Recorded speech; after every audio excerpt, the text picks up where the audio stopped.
You're listening to Ecosysteming, the podcast redefining economic development through the lens of equitable entrepreneurship, 2 decades in the making. Join NC Idea's Tom Rue as he engages with entrepreneurs and experts who are challenging the status quo and driving lasting change. Welcome, listeners, to NC Idea's Ecosysteming podcast. I am your host, Tom Rue, and today I am pleased to introduce my guest, Justin Rothwell. Justin is the founder of Proaxion, a company that specializes in innovative wireless predictive maintenance and machine health solutions. Justin, I hope I copied that correctly from whatever website I pulled that down from. That was excellent, Tom. And if you're looking for a job, I think we're looking for someone in marketing. So that was excellent. It's been a few years. Great to be here. It's been a few years since I sold my agency, so I don't know that I'm ready for that. But Proaxion, I think you started in 2014. Yeah, the idea, we officially started in 2015. So we incorporated the business in September 2015. Okay, so September 2015, and then in 2017, you received a $50,000 seed grant from NC Idea. Do you remember if you were in the spring or fall? We were a runner. We just missed the cutoff in the following spring. I thought it was 2016 that we got the grant.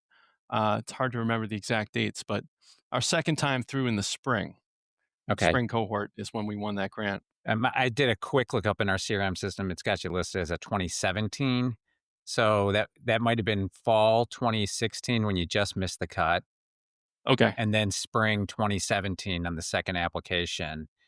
And we were chatting in the pre-game here. It's also kind of coincides. It's very close to my starting.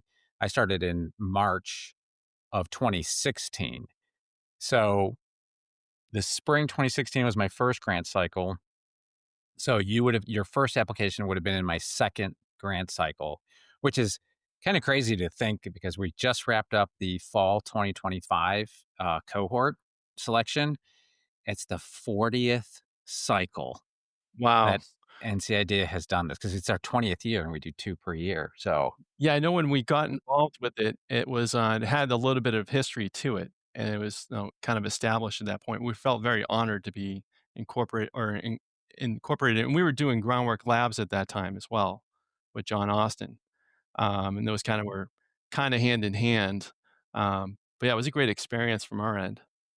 Real quickly before we dive into all that, and I want to hear all of that, most notably how you even connected into Groundworks at first. But, with as a Northeastern University undergrad and Worcester Polytechnic Institute MBA, I'm guessing you're not a native son of North Carolina. Is that a fair? That's a fair assessment. I like to think myself as a North Carolinian these days. We've been down here, my family and I, for about 12 years. My first experience with North Carolina, I was instantly in love. So I want to be, but yes, I'm not originally from North Carolina. I hail from New England, Boston area originally. Well, good on you. You're not carrying that obvious Boston accent. I'm working on it. It's going to be a forever skill that I'm trying to perfect. I'm far from it. I don't know. I think you're doing pretty well. But appreciate it. Hey, fear not about having the anxiety about not being a native son of the South. I'm in that club with you. But the non-native population of North Carolina is now greater than 50%. It's the reality of living in a great state that's got a lot going for it. And like you, fell in love with it too. Absolutely. The secret is out. It has been for a little bit here. As much as I want to keep it all to myself. Yes, I still really enjoy my encounters with the native folk, but they are harder and harder to find these days. It's a great state. It really is. So, okay, let's get onto your kind of journey, because I know, after you kind of got your academic bona fides, you kind of went into your field, engineering, and you had various kind of industrial engineering experiences in a variety of companies. And from something autobiographical that I read of you, the idea, like this concept that became Proaxian, hit you in the mid 2000s, and probably building on all that experience you had. So what happened from that kind of the epiphany, right, where you were seeing this understanding, this baseline understanding of what actually became the tech, to 2015, or actually 2014 when you started everything, leading up to the incorporation in 2015? Like, what has to happen? That part of the journey, I think, doesn't get told often enough. Like, at what point did Yeah. you go, "Oh, I got stability here. I got a good job, a 9 to 5, a Monday, Friday paycheck. Oh, I know what I'm gonna do. Go into something really uncertain." Yeah, totally. Yep, with a family to boot, right? At the Yes. time, I have twin boys. They're 16 now, but when we started Proaxian, they were 4 or 5 years old, so, um, yeah, quite, the stars kinda have to align there. Um, but yeah, getting into the professional world, in the late '90s into the 2000s, I've just always had I was telling you before when we were talking before, um, a love of just industrial facilities. Like, my first experience as a kid, I had a family member that worked at GE, a big facility up in Lynn, Massachusetts.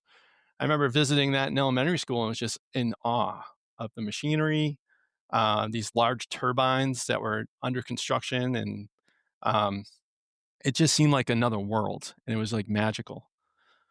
So I was really fortunate. That kind of drew me to engineering and getting into a job. And I always loved getting out in the field to see. It was just natural curiosity. How does all this crazy stuff work? Hmm. Um, and was fortunate to get into eventually the nuclear power industry, and that's how I got down to North Carolina. And during that time, they have lots of systems there to protect the reactor, control systems. And, as I learned more about that, this is pretty neat stuff. This could be applied elsewhere, right? You don't necessarily need a nuclear power plant to justify the cost of this technology. And so the kernel of the idea was there, as you mentioned, kind of in the 2000s, as I got pretty deep on some of these control systems and just keep pulling the thread, wanting to learn more about them. And just this notion of, yeah, that would be pretty neat. I wonder why this, predictive maintenance, and specifically it was vibration analysis, is like this concept of doing an EKG for machines. I wonder why that's not used in the rest of the industrial world. And it became clear it was a cost and complexity problem.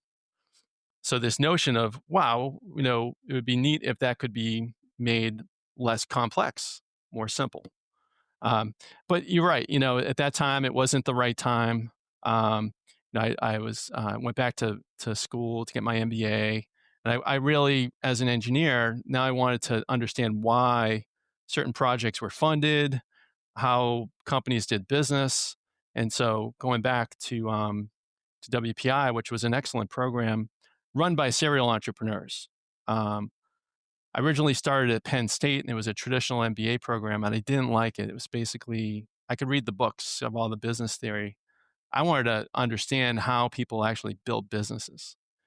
And the program at WPI was, there were a lot of adjunct professors there that had, they were advanced through their career building 2, 3, 4 companies, especially around technology and engineering. And I loved it. So that was 2010 to 2013. So that was kind of priming the pump a bit. Um, so the idea of Proaxian, there are some other ideas, entrepreneurial ideas. I've just got that kind of mind that's always seeing opportunities. And then sometimes you see them, you can't unsee them. Um, and so, but the timing was right because that experience gave me confidence. So I heard the story direct how people ventured out into the unknown, against what must have been, what seemed like steep odds, and found a way to success. And it was kind of mysterious, but the story I kept hearing is persistence, right? There's a key to that. And the other story I heard is these people, when I asked, like, how did you make this work? I bet on myself.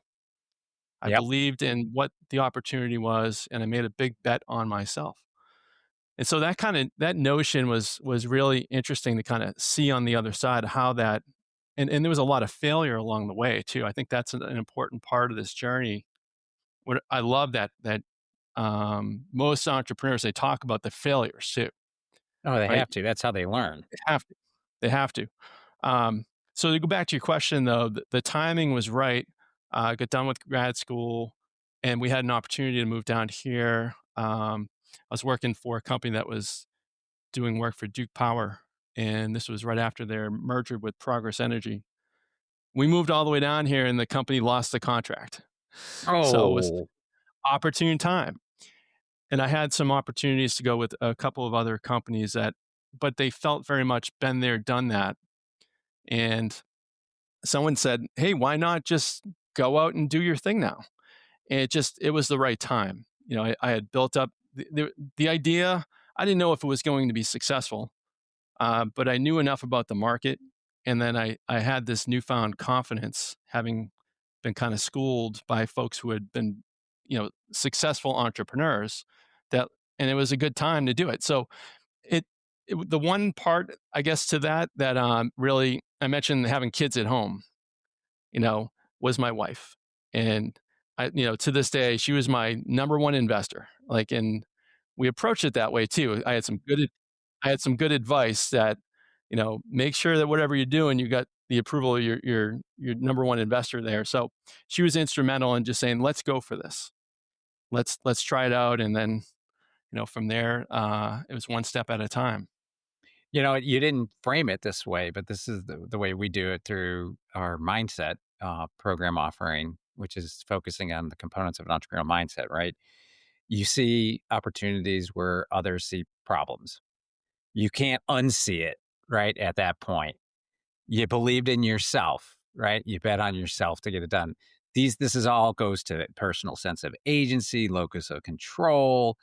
You clearly had a healthy upbringing that you already, without even understanding that was you're doing, it was just kind of implicit for you that you worked that all out. And I love the what you said about WPI, that you learned so much from the many adjunct faculty, because this is something I don't think, the prestigious universities, they're proud of the fact that they have little to no adjunct, right? Like all of their faculty are tenured and been there forever, which is just code for they've been so sheltered from the real world.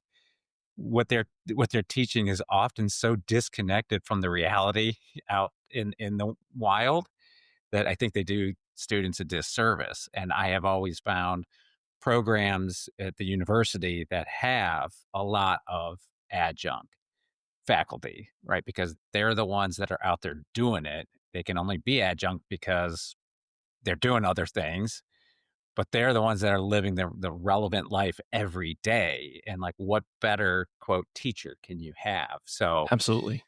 it's just a wonderful example for others to understand. Yep.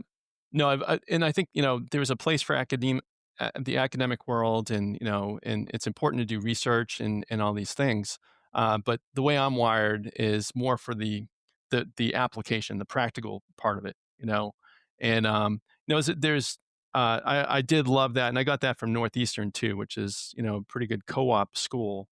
It's a 5-year undergrad, and you come out with a year and a half of working experience at real companies.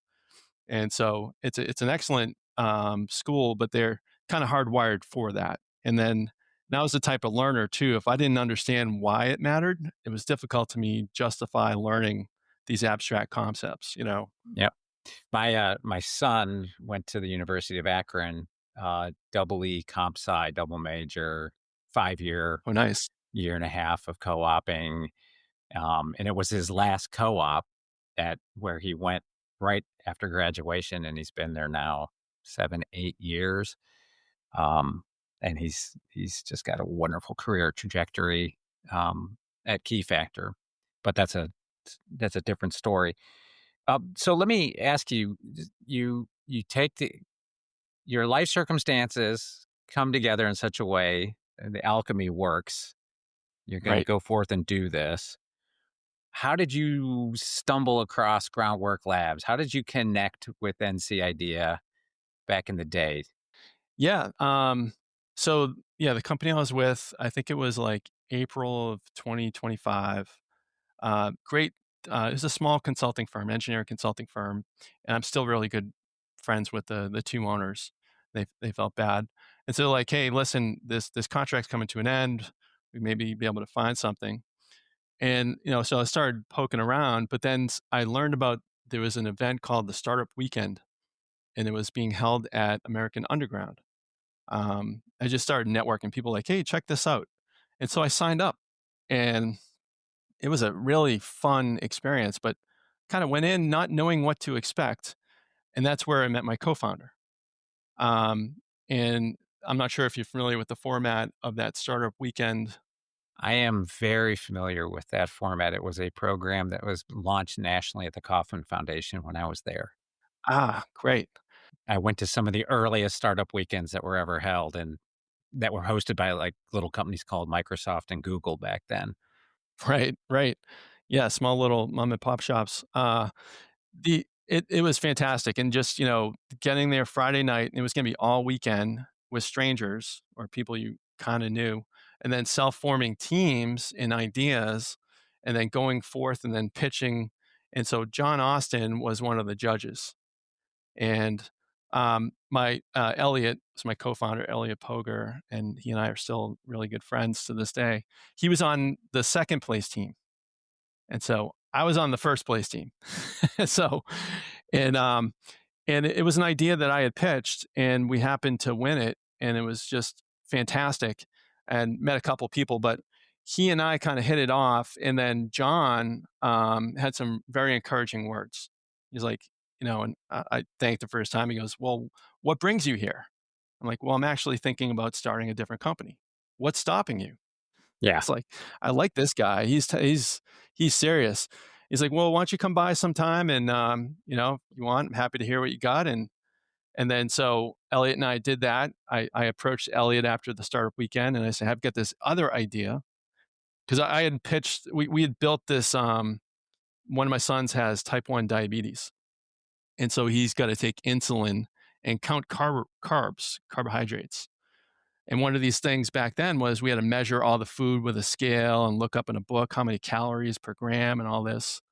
And so the idea for Startup Weekend was to do this connected scale where you could take a picture of the food and it would automatically count that and give you the right values.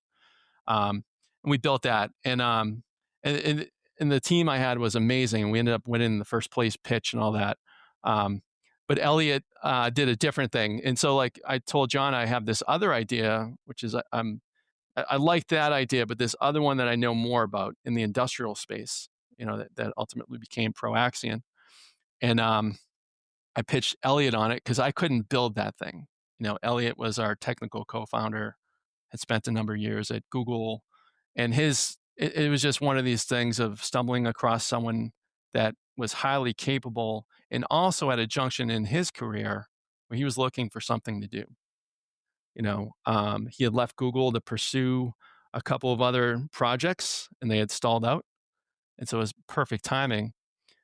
So he and I kind of approached John, and John said, "Hey, listen, we have this thing called Groundwork Labs. You should jump in." And we got a cohort. And then as part of that, they said, "While you're in here, you should apply to NC IDEA." There was an alliance. It was closely associated back then. Were you hanging out in our space on Main? So at AU in Maine, because we had the first office we had all that extra space in the back so that when the cohorts of the Groundwork Labs companies were in session, they hung out with us in our Right. space. Yeah. Our first space was in American Tobacco campus in the basement. Yep, and that was, like, the fall, and then, think in the spring, we moved over to AU at Maine in the back rooms, and Andrea Cook and some of the other folks out there, they were just tremendously helpful. So, yeah, we were always bouncing between Durham, the Frontier, and RTP, which had free co-working space, and then,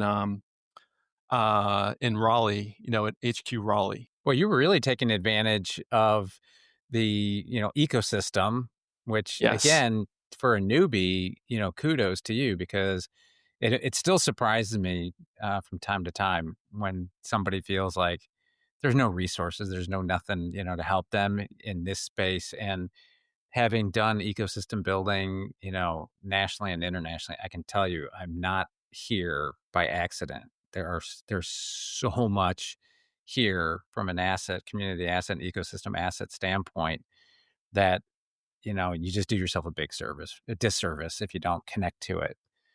Um, Totally.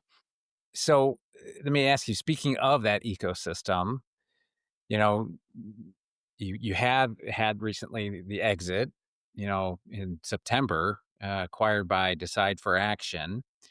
So I'm assuming there was great overlap, in what they were doing and what you had to offer. Otherwise, they wouldn't want you in their Yes. portfolio.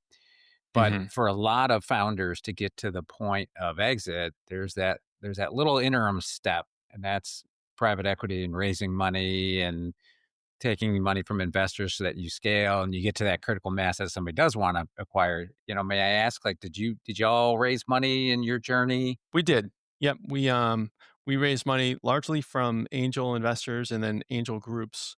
Some of our largest investors include Venture South out of South Carolina. Fantastic organization, by the way. Um, and I think all in, we raised a little more than $3 million on the journey to get there. But yes, that was when we ventured into doing hardware. We kind of had to, you know, Right. and that NCIDA grant was instrumental because that was before we had raised any real money. We were self funded to that point. So that was kind of a tipping point that and it gave us a lot of credibility as well. And we're forever grateful for that. But it allowed us to go and then get our first prototypes built and then fulfill a couple of customer orders and, get that engine turning over, which was critical. Yeah, we have heard that from many that the funding that, winning the seed grant is a market signal. Mhm. And we know that because, we are very fortunate that we have representation of most of the state's funds as part of the reviewing process. Nothing like FOMO, right? They all want to see Right. the best, the top of the crop, coming through, and they know we do it twice a year. Like I just said, we've just completed our 40th cycle, and there was a time where the funds would brag about how many of NCIDF funded companies they've invested in. Um, and it was a bit of a tight race between like idea fund partners and co-founders, and they still are great. But in the most recent several years, Tweener Fund, came out of nowhere. And to be fair, they're doing smaller checks, and it's an index fund, and it's a little bit of an easier investment thesis, so to speak. Or easy is not the right word because they still do a tremendous amount of due diligence, but it's it's just a little bit more prescribed. So it doesn't require, a bunch of LPs to sign off on these decisions. But it's incredible that Tweener is now the most active, equity fund in the Southeast. I mean, nationally speaking. Yeah. Oh, wow. Yep. Yeah, and they were a small investor in us as well, and then I had the pleasure of meeting Scott briefly, and it it's instrumental. And I was listening to the podcast here when he had on recently, filling that kind of missing space there. So it because there were challenges with, again, we're taking on a pretty large market with a fairly innovative idea, with, what it looked like we had to be very highly capitalized. And then raising money in the Southeast at that time was a bit challenging. There wasn't a lot of from ground up, opportunities. It was pretty robust angel network. We did meet some fantastic people along the way who liked what we were doing and wanted to be a part of it. But as you mentioned, if you're familiar with ABB and kind of these big industrial behemoths, like you're going toe to toe with some global companies. If you go raise a couple $100,000, it's like that's nothing. So you got to get very, very creative. That's a rounding error for them. It's a rounding error, exactly. You can get creative, but yeah, the Tweener Fund and Idea Fund partners and co-founders, it's great. You mentioned the ecosystem. That was really what kind of kept us going. right? It was just so supportive, not only the other startups and just the community, but the folks that who had been there to kind of help mentor and advise us along the way. It was very it was very cooperative. And because there's a lot you're facing these headwinds, this uncertainty, these gut punches throughout the challenge. Yeah. So if you need as much support as you can get. Yeah, that's certainly true. And I think that's one of the most underappreciated, undersold feature of our ecosystem here. Cause, I've been up around your old neck of the woods, the Boston area, and certainly I've been in, the Bay Area and New York and Chicago and even Austin, wonderfully weird Austin. Like they're all great ecosystems, but you don't have that cooperative vibe. I don't want to oversimplify as just saying they're just more cutthroat or a little more competitive, right? Like, oh, they want to know what you're up to, but then they're going to share what they're doing, a very sanitized, redacted version of what they're doing. And here we're all like open kimono. Yeah, like, how can we help? Yeah, here's what we've learned. Here's where, we stumbled. Here's where we've had success. It is unique in that regard. And I know that for a fact, from being a hunch because I've now talked to people in all these other markets since in the 10 years I've been in this job. And, they tell me like, how did you pull that off? And I said, I wish I could take credit for it. I still don't know. I think it might be a Southern thing, that Southern nice, whatever the reason, I'll take it. Totally. Yeah, I think there's, one of the things I love about this area too is just it's not only the serendipitous or, people I think genuinely want to see you succeed. Um, and then there's just a distinct resourcefulness too. And even with the help, right? I got some tough love help. And it was delivered in a very respectful way, but it wasn't that they were. I really appreciated that because we needed that as well. And again, back to the folks that I really was seeking out were the people that had been there, done that, right? And like you said, they weren't.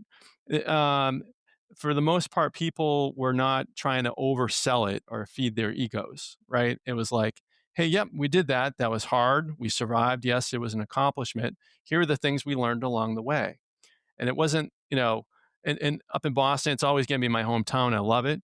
But like you said, there was a little bit more of showmanship or secret, it's like that's kind of behind the wall there as you're starting out. Cause we started a couple of ideas up there and it was just like, how do we even get going? And people would say they're helping you, but they're not really, or it seemed that way at least. So I think you're right. The ecosystem down here is something special to it. And it definitely, we benefited from that tremendously in the early days.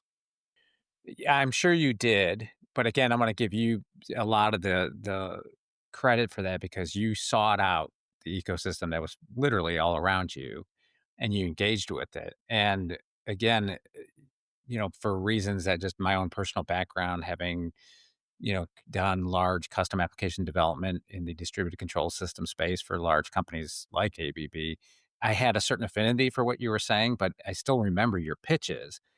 And the thing that you did better than most, which was evident by the fact that you won the grant when you finally did, is you took something that could have been very complicated, right?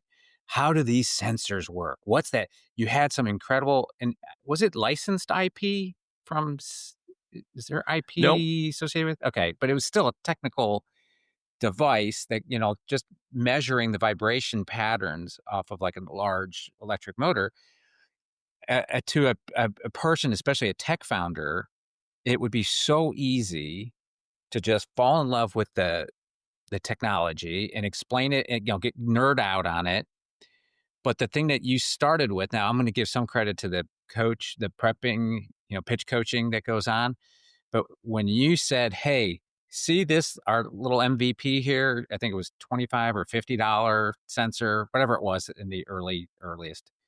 Like this guy can tell you before a motor fails on an assembly process that generates, 100 grand an hour in product.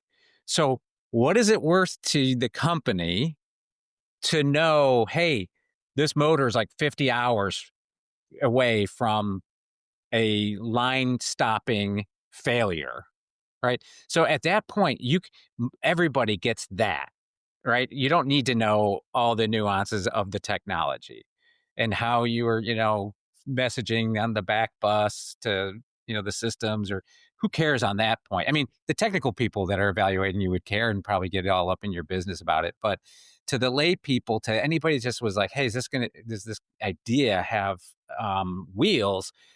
You could look at that and go, oh, shoot, that makes a lot of sense. And I could see that Yeah. becoming something big. Yeah, no, I've got to give a lot of credit. So first to the program at WPI, and that was it was a pretty tight knit cohort for 30 months, and that was largely we were all engineers, and we had to kind of get it beaten out of us or adopt this mindset of like learn to love the technology, but learn to not understand it and just kind of really understand from the other side on the business context. Who cares? Right? All that stuff, who cares? It can be the most marvelous designed piece of technology, but if it's not having some kind of utility or value to folks, it's just like it's a mechanism. It's like it should belong in a museum or something for interest. And so that was really instrumental. And they taught us that like it's important to understand those technical things, but that is a means. It's really it's start with the end. Where is that value? And through those case studies and just directly people coming in, I remember meeting Dean Kamen came in, which was fantastic, and he's Yeah. Segway and all this stuff, and he talked about the impact that his technology, he was doing robotic arms, were having on veterans, right? And it was like hit you like a 2x4 off the head. He went into like the servos and stuff, but he led with that, and that was just very profound. And so a lot of credit goes to that. And then when the thing that we kind of had to learn in Groundwork Labs and through NC IDEA was we were pretty good at pitching to the plant manager, the guy that or the gal who runs the plant and understands this cost of downtime. But what we were lacking is then pitching investors, people on the street who Right. didn't live and breathe in that world. So that was like another kind of education. And so by the time you saw it, had been through the meat grinder, the 12th revision. We getting honest, blunt feedback, delivered friendly with Southern charm, but it was on point. And so we were just really a product of that environment. Well, bless your heart. So, Yes, right? As they say down here. I won't take that personally. No. And I still remember when somebody said that to me in the way it was intended. And I was like, Right. oh, I have been briefed on this. You're insulting me. That's Um, right. That's right. in your own way, but okay, I'll take it. I think it's a rite of passage for every Northerner that moves down here. Well, listen, I had made this reference, you recently were acquired.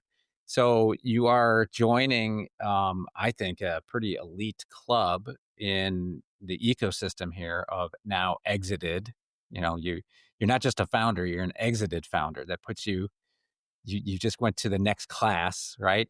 Your rank goes up. So I'm just wondering, I mean, it's still really fresh for you. So I don't know if it might be too early to ask, but like, what is the transition, the adjustment been like, from when you sell your company? Like, have you given any thought? I mean, you have to stick around for some period of time, and I'm not asking you to get into the details of your specific agreement, but have you given any thought to like, are you going to add the word serial in front of exited entrepreneur?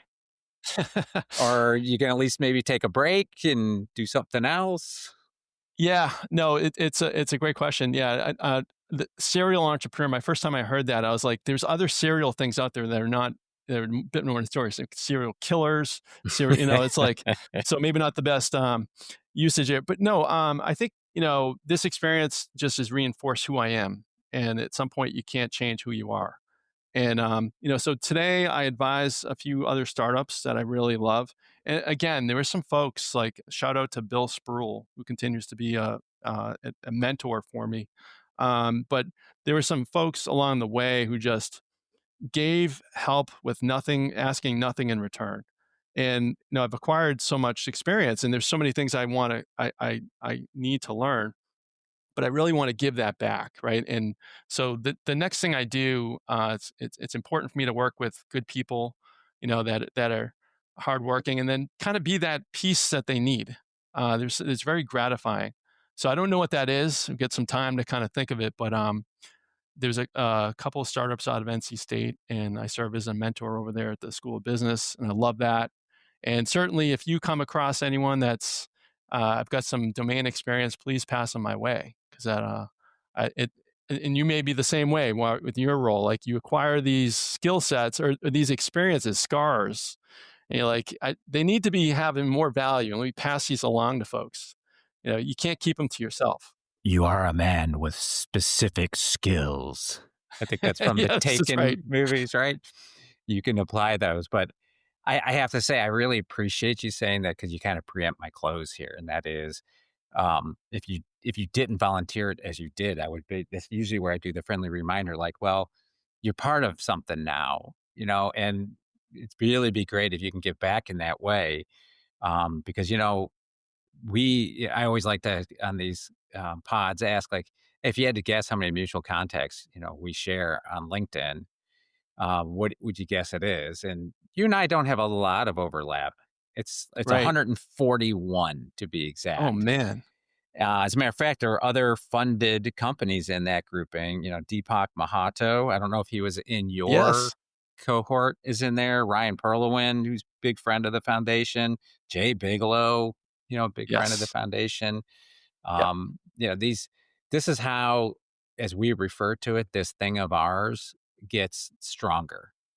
It's when all of us kind of see the vested interest, and that we're all stronger together, and it serves everyone better to the extent that we're all united in purpose. Yeah, no, I'll close on just, we mentioned roofing. Certainty Roofing was a big first customer. And, we've had some employees. I've benefited from this startup experience, and I think there's been some impact. But, like, even bringing our technology to some of these roofing plants, there's one up in Oxford, North Carolina. There's been folks there who have used our system, and it's given them skill sets to go get a better job, right? If they kind of grow. And, I remember seeing smiles on people's faces. They're like, this is cool. And then see that they went to a different company and became like a head of technology. And so don't take credit for that, but it's really, it's awesome seeing the ripple effects. And I'm sure I'm envious of your position, because you can probably see these quite profound. I got the best job in the state, I'm convinced. Best job in the world. Yeah. Let me know if you're stepping down, if there's an opening or something. Well, I tell you, our board members are on our website. You can ask them if they want to take Yeah. that reference yet. But it's been 10 years and they haven't fired me yet. So I think Right. I'll be around for a little while, especially if it continues to give me the opportunity to work with founders like you and really enjoy and participate, even if on the sidelines in your journey, and play small roles. So congratulations to that, Thanks, Tom. overnight success, 15 years or so. Overnight. Yeah. Just 10 short years. I didn't Yeah. age at all. Yeah. None of us do. But Right. I hope to see you around, and trust me when I tell you, we will take you up on that offer. So if anybody's Great. even relatedly or relatively connected to your tech in any way, rest assured someone will be reaching out to you. Excellent. Well, I look forward to it. Okay. Well, thank Great. you, Justin. You take care. Thanks. You too, Tom. Stay connected with NC Idea on LinkedIn and Facebook, and subscribe to our newsletter for all the latest as we celebrate our 20th year. Catch new episodes of Ecosysteming every other Tuesday. Thanks for tuning in and being a part of this thing of ours.